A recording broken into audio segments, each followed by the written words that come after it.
today, our distinguished guests, members of faculty, professors, heads of departments, into today's event, which is an Herbal Medicine conference. And the theme is Traditional and Herbal Medicine, Challenges and Prospects for Translational Research. It is with great delight that I welcome you all to Chrisland University, Abeokuta, to this unique conference and a maiden one on traditional and herbal medicine, challenges and prospects of translational research.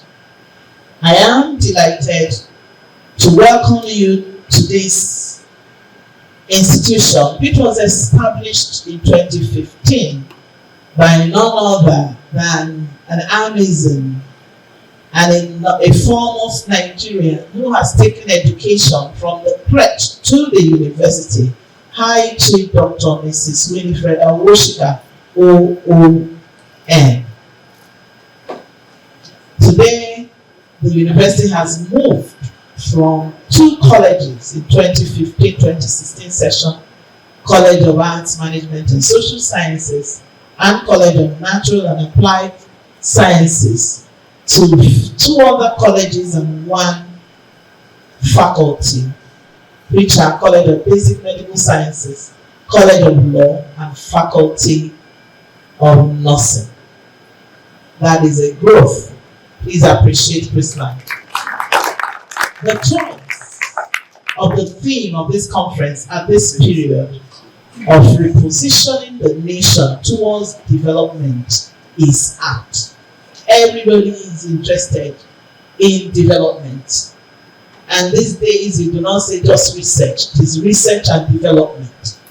People want to see products. So it's very, very, very, very apt for us.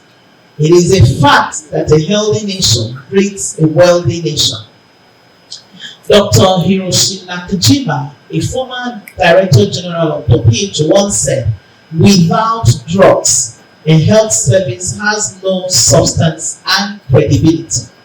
And for me, if you listen to me all the time, every time I have to speak on health, you will hear my own slogan.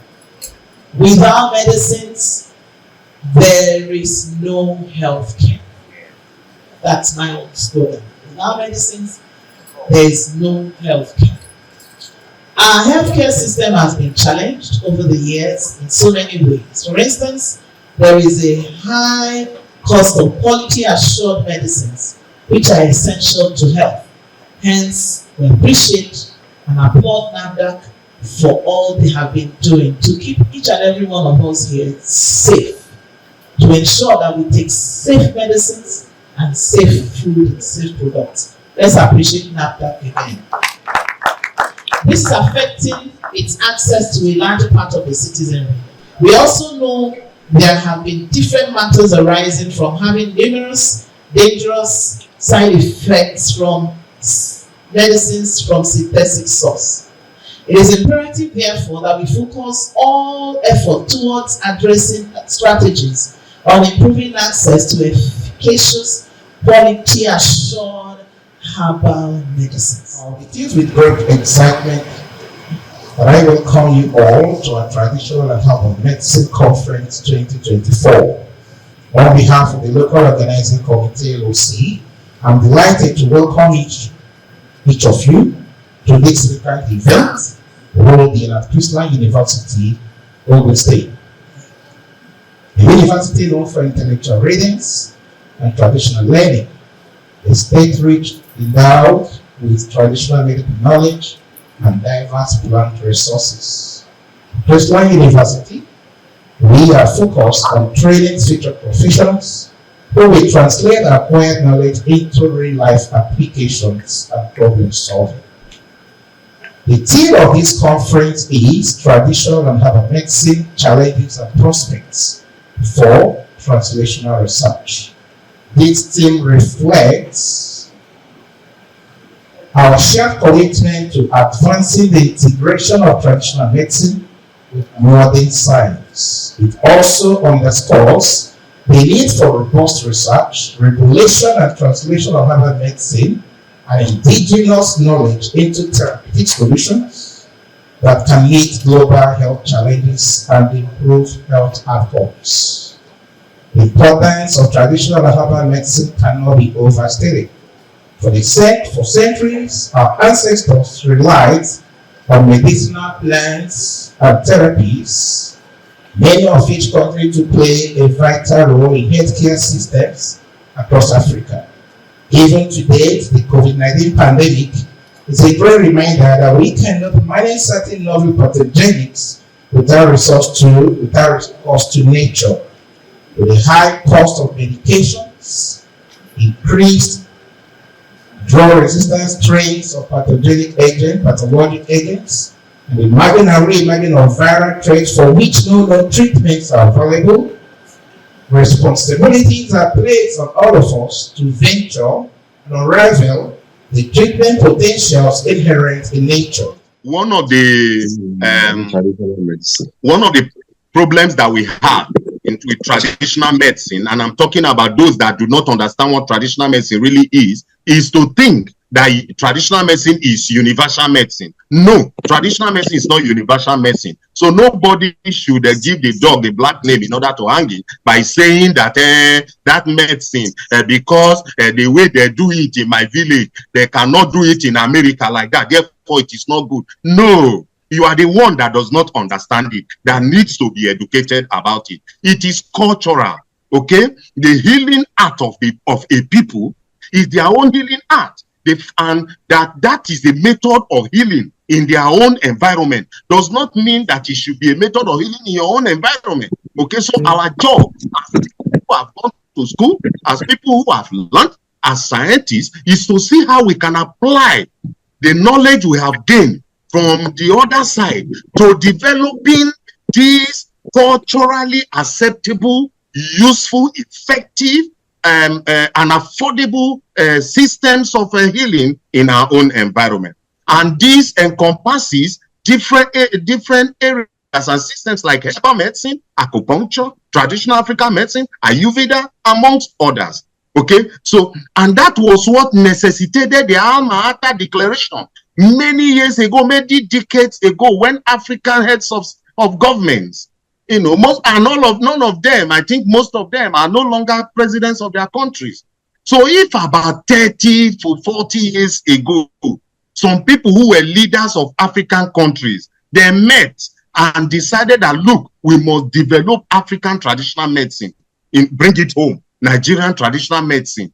It is a shame that in 2024, we will still be arguing against that, because it's expected that as technology evolves and people become more complex and things become more complicated, and it is expected that we will now have better ways of doing this, rather than saying it is a fetish, it is dirty, and like my brother said just now, we will continue to be saying there's no standardization, we need to do standardization. And I totally agree with him that it is no longer the time to talk. That is why at the Nigerian Natural Medicine Development Agency, we are not talking, we are doing. Okay? It is estimated that 75% of 120 useful bioactive plant-derived pharmaceuticals worldwide were discovered by systemic investigation of leads from traditional medicine. It is, and the evidences are there.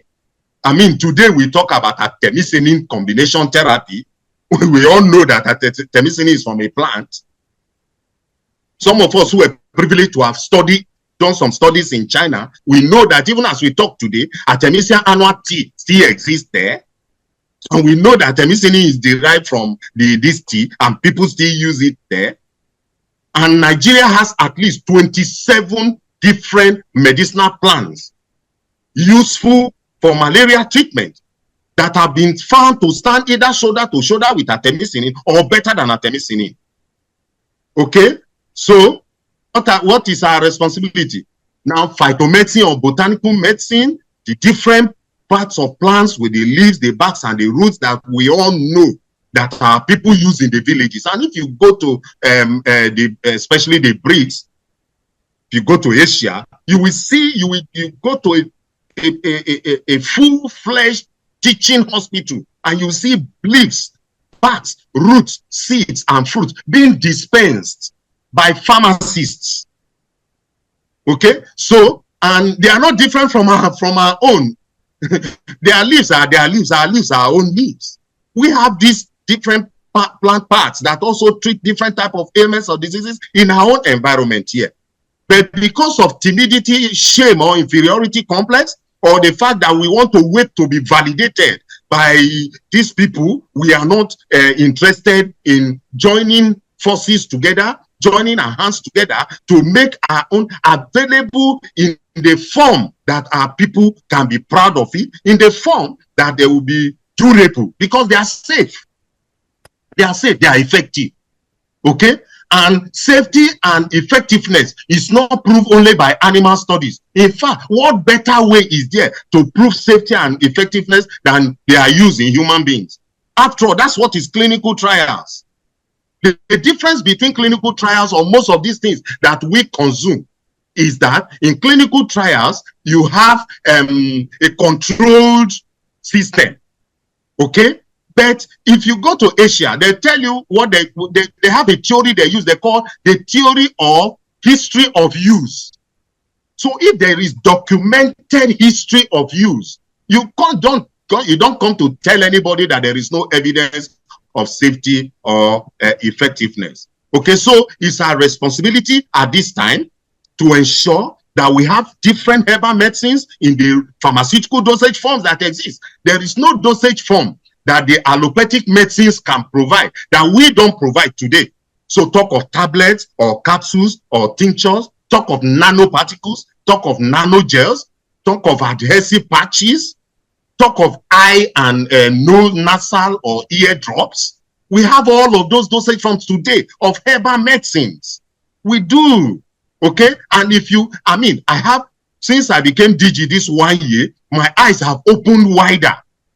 Apart from the fact that I'm one of the few that are openly and shamelessly saying that I was born in the village and not in the hospital, I now have professors of medicine who are working with me as a team. I have at least 16 who are saying it clearly that traditional medicine in the villages, that there are a lot of them that people put in their eyes and in their ears, and they are highly effective.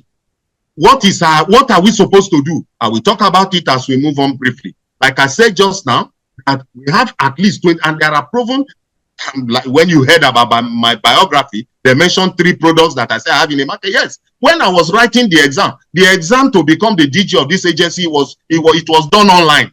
Nobody will travel to anywhere. You stay wherever you are. In fact, I was not in the country, and I wrote my exam. And I wrote it very clear there that I have 3 products in the market. So let nobody come and say it's because it's DG. That's why I use the agency to make products that are in demand. No. I have my products NAFDAC listed that they are in the market from medicinal, holy medicinal plants. So I say what I do, not and I do what I say. But what is translational research? Multi-step process of turning observation in the laboratory or clinic and community into intervention that improves people's lives in the form of diagnostics, therapeutics, medical procedures, devices, or behavioral change.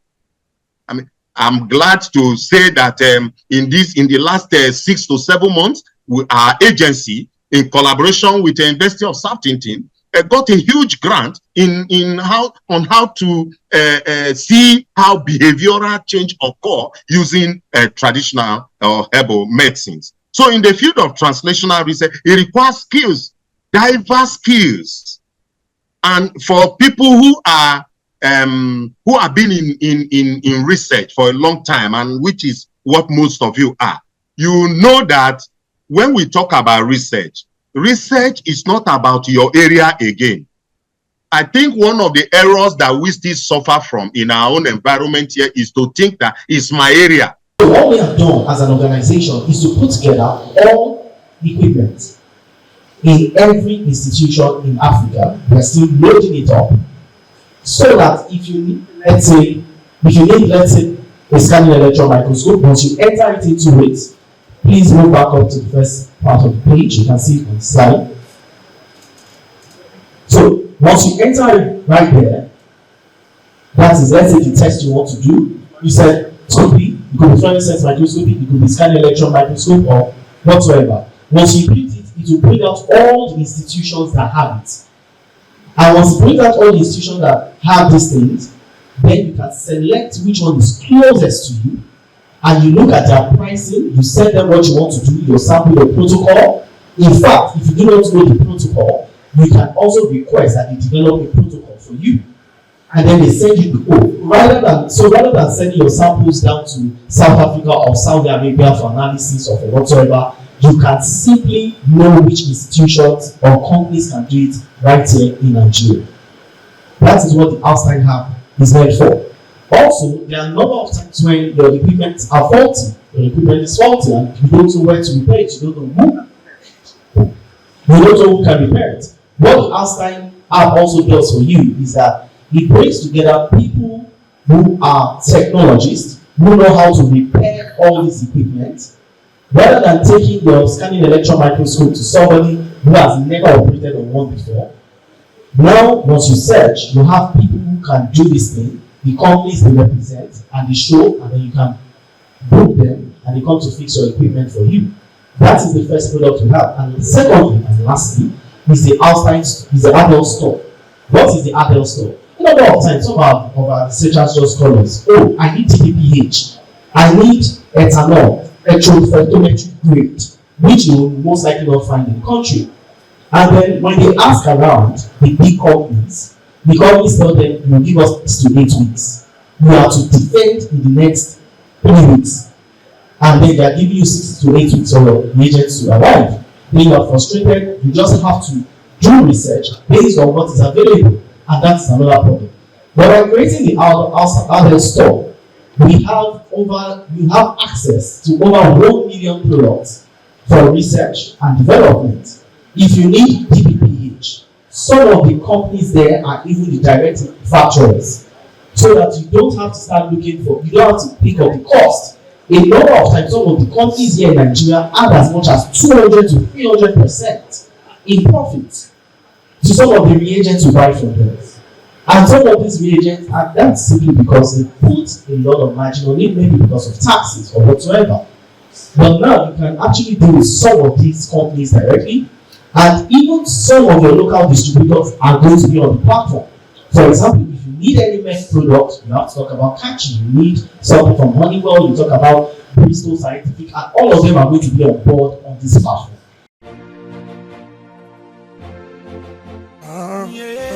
Really nice. I take it one Arabam. You wanna live long, you wanna stay strong. You wanna live long and stay strong.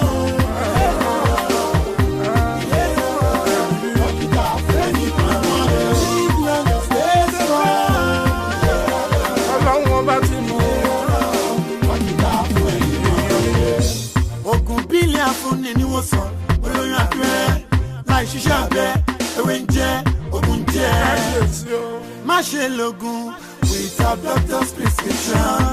Mo tẹnumọ́,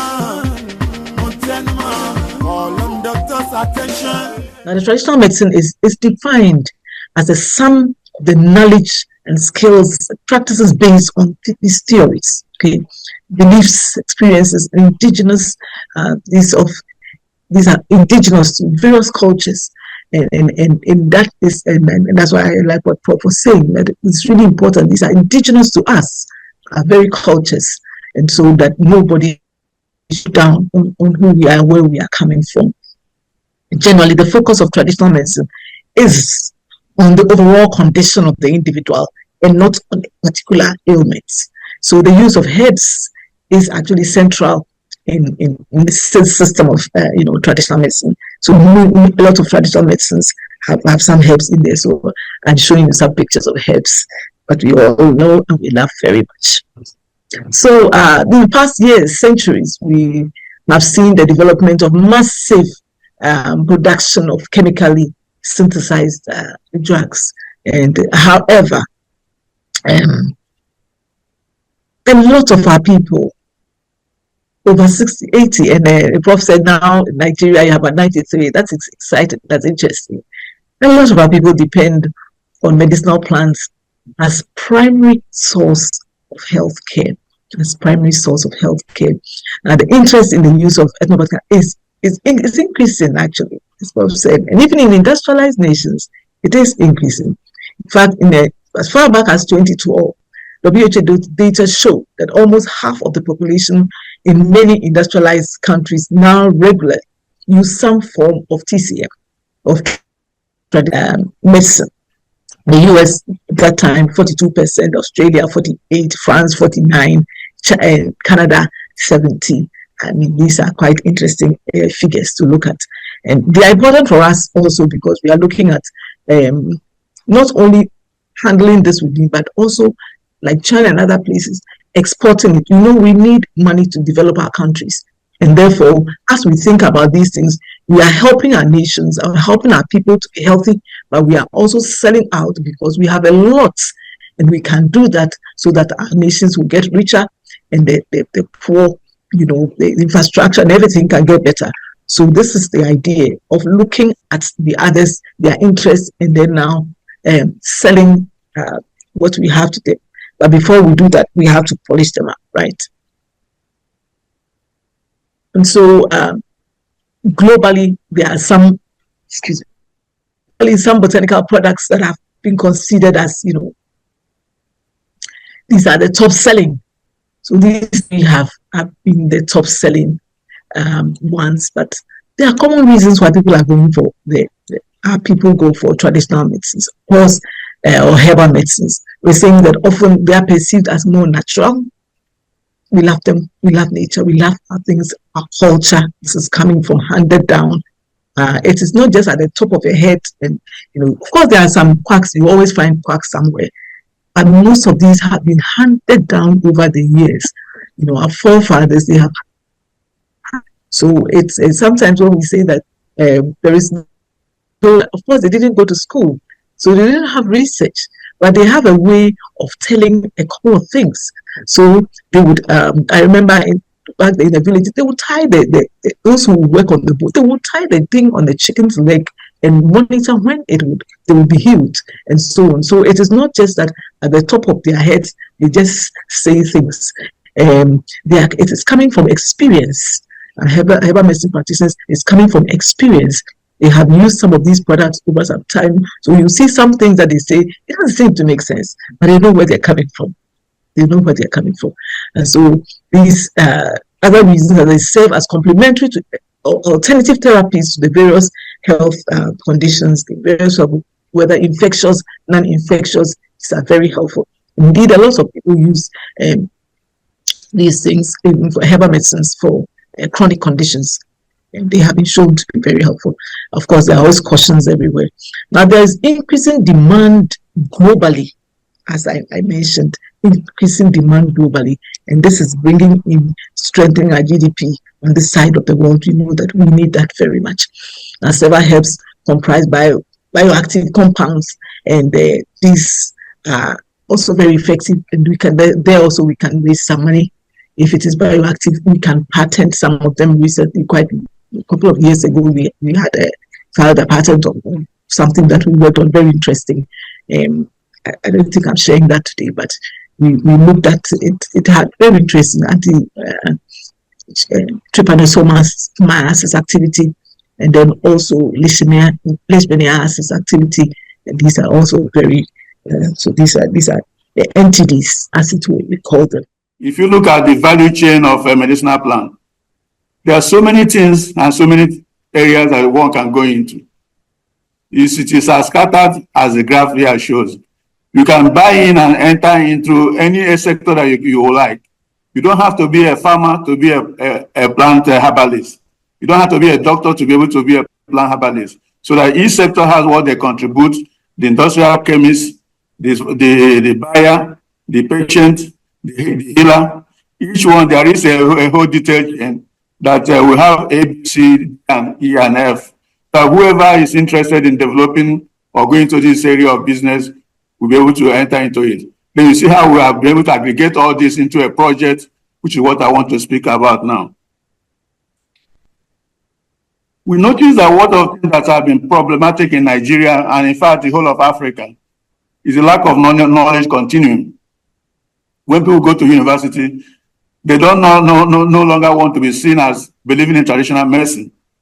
When people want to study pharmacy, they don't want to see themselves as a part of the herbal medicine centers. So what we have decided to do was to promote biodiversity knowledge continuum. We, in quick case, you see the world in two eyes, both the traditional eye and the knowledge eye. Well, how do we do this? We want to be able to explore indigenous biodiversity knowledge, at the same time the bio-innovation, and combine both of them together, develop bio-resources, bio-enterprises, public health, and to livelihood support. This continuum, this circle, is what we believe that we'll be able to lift Nigeria out of its current morass. The project we are calling Nigerian Bridge Project. Bridge in this case stands for Biodiversity, Resource Innovation, Development, and Gender Empowerment. We go together 26 scientists and we sat over several weeks and developed the program.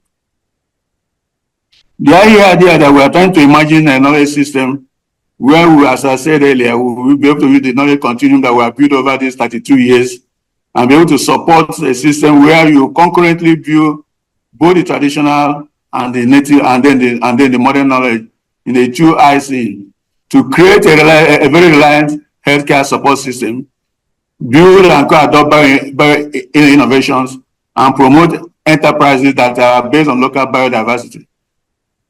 In this case, we'll be able to solve 3 linked problems at the same time. We'll be able to address rural poverty, hunger, and high disease burden of the country and on our entire continent. Again, that is the basic graphic that we are using, namely that we are trying to continue the knowledge that we are getting from primary school to the secondary school to university. If you see an Indian talk to you about science, he talks Indian science. If you see a Chinese, he talks Chinese medicine, Chinese science. But the African will be able to talk about African traditional knowledge. What is that? There has to be a continuum. There has to be a central place that you see a Nigerian, wherever he talks medicine, he should be talking about Nigerian medicine, which will embody both what he knew from childhood and what was been taught in medical school. So we now decided to have a two-eyed seeing platform. As I said, we've gotten 26 scientists who are keyed into this program. And it's a very ambitious program over 5 years, and it's what we intend to do. We are going to standardize 102 biodiversity-based products. We are going to co-manage health kiosks in the whole 704 local governments of Nigeria. And what we intend to do in those health kiosks is to be health information, basic tests for medical needs, and then be able to have health programs that are based on herbal medicine available in them. We are intending that for each local government, there must be at least 12 such health kiosks, and for big ones, there will be more than that. Then we are hoping that we'll be able to create 100,000 bio-entrepreneurs during this period. And by that impactful nature of the work we are trying to do, 20 million Nigerians over these 5 years will be lifted out of poverty. In the language of NAFDAC, when we say herbal medicine, we are referring to traditional medicine, complementary medicines, or alternative medicines. In our documents, you could see sometimes they may be, overlapped or used from time to time. So when you hear that, we are referring to complementary medicine or herbal medicines. So we say they are herbs, they are herbal materials, they are herbal preparations. They may be finished preparations or finished herbal products. They contain active parts of plants, which of course we know, or other plants, or they could be in combination of these plants. So the herbal medicine is the total sum of the knowledge, skills, and practices based on theories, beliefs, and experiences indigenous to different cultures. I think the presenter earlier have defined this. So this is just like a refresher. Of course, they are all used also, just like orthodox medicine, to maintain health, prevent, diagnose, improve, or treat physical or mental illness. So herbal medicine, first choice of health and well-being for millions, especially those that live in rural and remote areas. Of course, better abound on this. It also continues to be the care that is currently acceptable and it's available as well as it is affordable.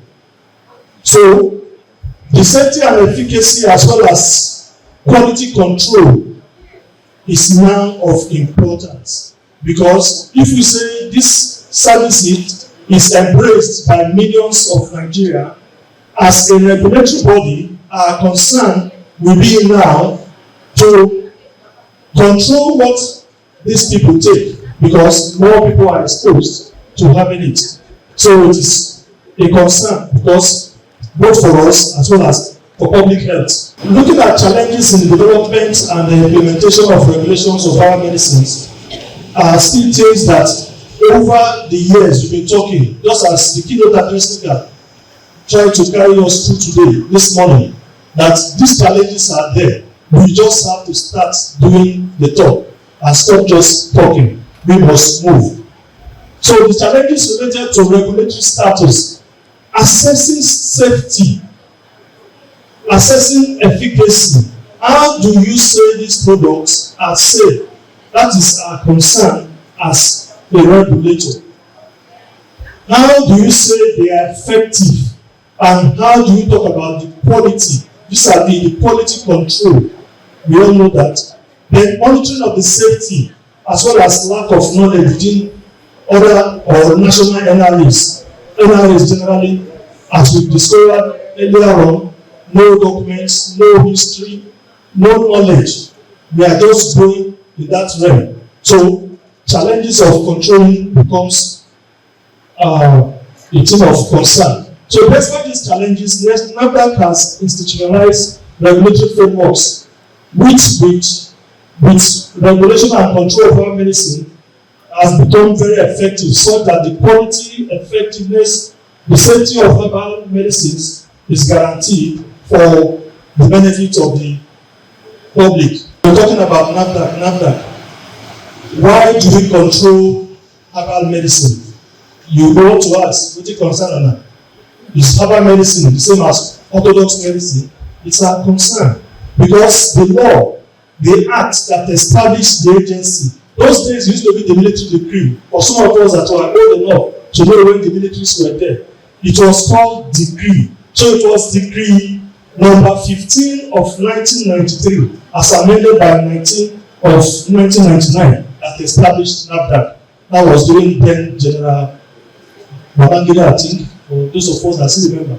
But after civilian government has come to be, all the military decrees have to be repealed and changed to what we call act, because we are now in civilian dispensations. So all the laws that established us then were now changed to become what we refer to as, or what we say, NAFDAC Act. NAFDAC decree was now amended to NAFDAC Act, which we refer to as Cap N1, Laws of the Federation of Nigeria. That's the NFN 2004. So all the acts, the decrees then were now changed.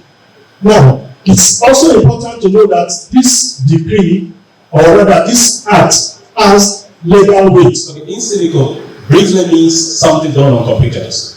I'm sure you've heard about the Silicon Valley in the US, right? It all has to do with computers, and we refer to computational simulations, modeling, experiments conducted using computer-based systems, algorithms, software, and the likes. It is not limited to drug discovery. Okay? People in engineering, architecture, they also have in silico approaches to what they do. But when we come to life sciences, we prefer to use the word computer-aided drug design or discovery, as the case may be, what we refer to as CAD, which is a multidisciplinary approach that utilizes computational tools in order to identify, to design, simulate, optimize, investigate potential drug candidates. You will notice that word, multidisciplinary approach. It's in this field that I find people from physics, from mathematics, biology, pharmacists, medical doctors coming together and speaking the same language of computing. So it is an in silico method applied in life sciences to design new drugs. Okay, if you must define drugs, there are different definitions which I won't go through, but there is one that speaks to me as a chemist. We define drugs generally as any molecule that interacts with the biological targets, such as protein, to produce a specific effect, thereby preventing, treating, or curing the disease. When we talk about molecule, we're talking about the fact that we can identify structure. When we say something is a drug, if you say artemisinin, we can draw the structure. If you say paracetamol, it has a chemical structure. It has a specific chemical identity, and most times it will be a single molecule. And when we're talking about herbal medicine, I'm sure we have asked so much about herbal medicine. Okay, it is not the same thing as drugs. I would like to call it like the grandfather of drugs. Okay, but the thinking in herbal medicine, I believe, is a little bit different. When we refer to conventional medicine and talk about active constituents, we're talking about things you can know their structures, particular structures. But when it comes to herbal medicine, these products, they have whole plants or plant material as their own active constituents. So if we want to approach herbal medicine with the same mindset that we approach single molecule drugs, we may not be able to go so far. So we may have to do a little bit of rethinking to be able to bring out the beauty in herbal medicine. Okay, I love history. I like to talk about where drug discovery is coming from. Because a lot of times when I see students, even myself sometimes, will be thinking that we're better than the past, that we know so much more than our forefathers. And I don't think it's true. I think the only challenge that we have is that most of the things in the past were not well documented. So it's very difficult to know the extent of knowledge and understanding that our forefathers had, because these things were not documented. Once a man dies, everything he knows, all the experiences, they die with him. But in our generation now, we just know a bit of many things that we think we know all. We don't. Drug discovery has been in existence for years. Ancient civilizations, we have Middle Age. I try to partition them into four, and then the modern era and the contemporary era. That's where we sit now. But something we find out is that for more than 5,000 years now, herbal medicine has been a core component of all this era. We have not evolved beyond herbal medicine. In short, and by the time you look at the number of new drugs that are coming to market and FDA approval, we find out that a substantial part of them are still plant-based. So I don't think we're ever going to evolve beyond herbal medicine. And the reason is not far-fetched. It's because nature has given us such wealth, such laboratory of compounds that even organic chemists, they are envious when you look at the things synthesized by nature.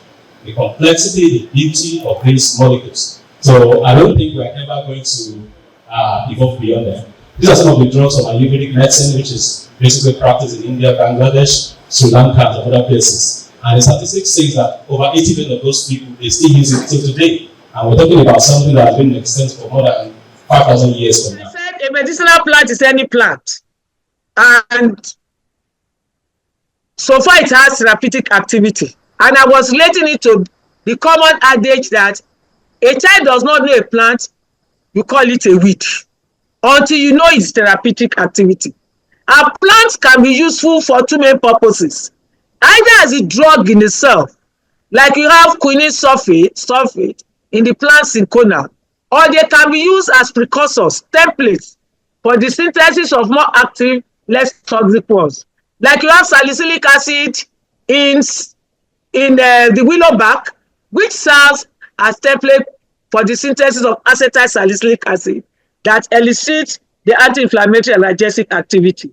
So why interest in herbal medicines? Economically, it is accessible as well as available to the populace. For the social aspect, hospitals are far away from the populace. You may be traveling, for example, from Abeokuta to Shagamu or vice versa. You may see this way to something primary health center. That primary health center may be serving up to 30, 40 communities.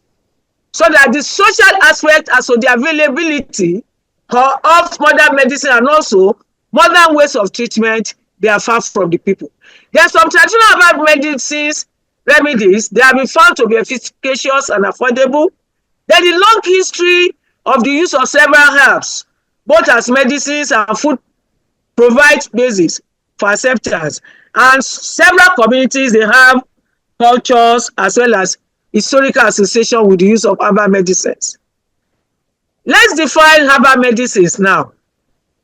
Still according to the World Health Organization, because without the World Health Organization Assembly, the World Health Assembly of 1976, me and you will not be here.